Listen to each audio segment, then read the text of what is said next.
is that the players are here to fight. I mean, nobody is backing down, and I would have to quote the tournament director Jero Nodirbek, who said he specifically completed the lineup to invite hungry players who are looking for the fight, who are not gonna make quick draws, and this is great for the audience as well. So I'm now going to ask a question to both of you just before we start today's games.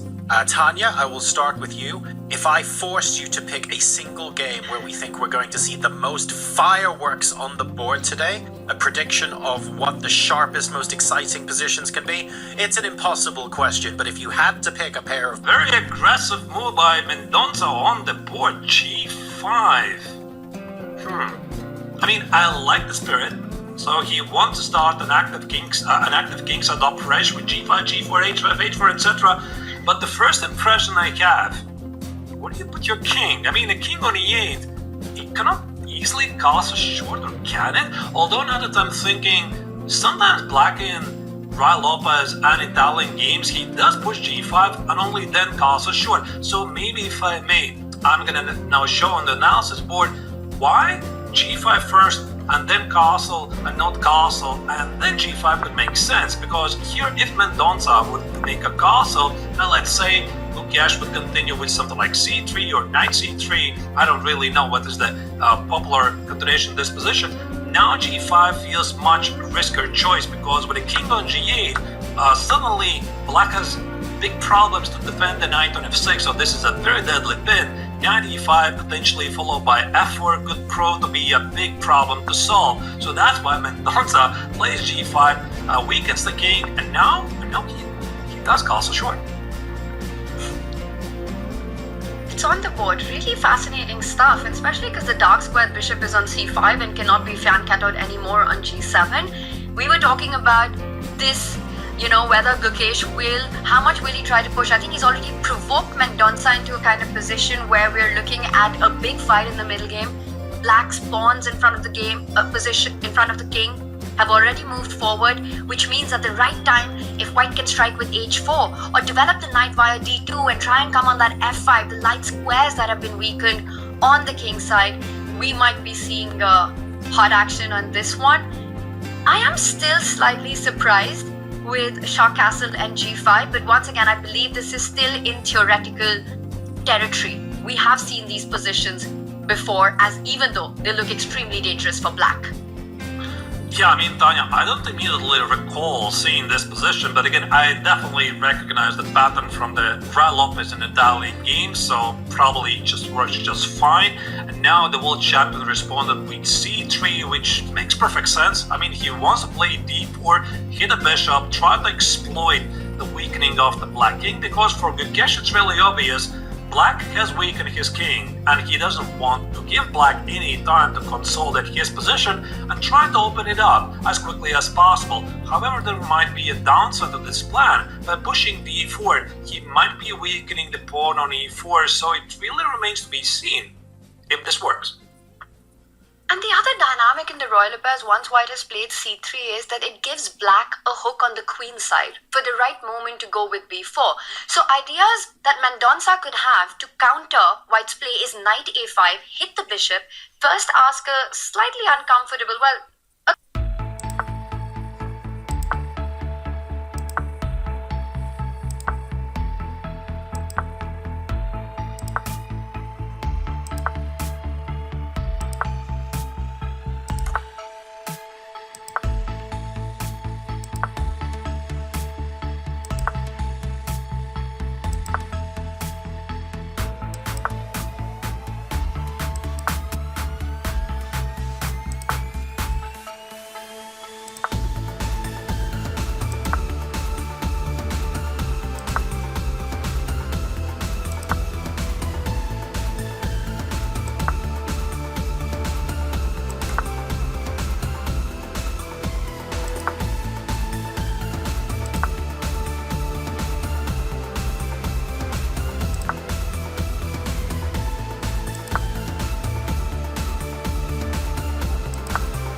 feels like, wouldn't this just be Feels game over?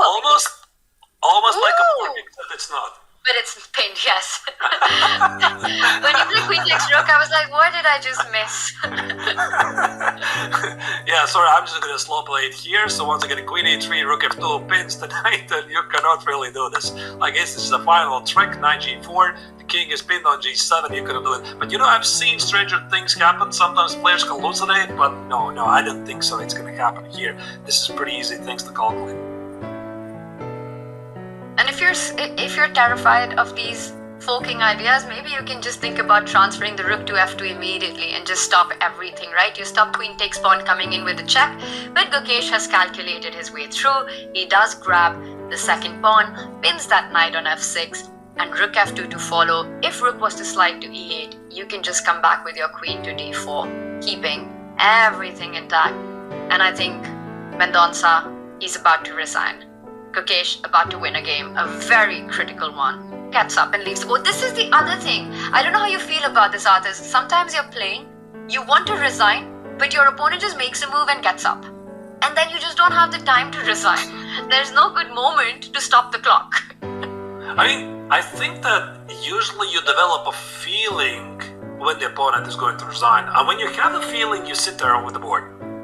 Like when you have the body language of the opponent's like he is like already not thinking about it. He's like just sitting there with no emotion. You think, okay, definitely that's the moment he's gonna resign.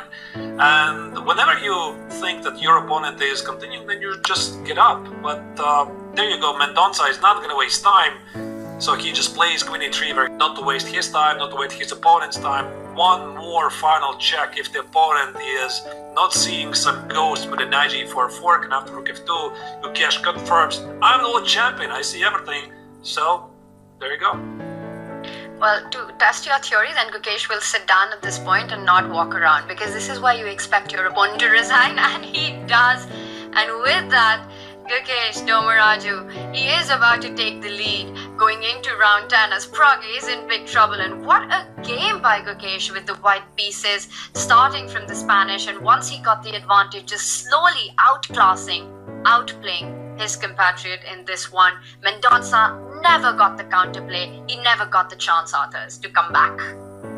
Yeah, that was a very, very impressive game by Gukesh. So powerful performance so far, 6.5 out of 9. Maybe one more step closer to one of his goals that Gukesh hasn't yet achieved. I mean, Erigaisi has, but Gukesh has not, meaning reached the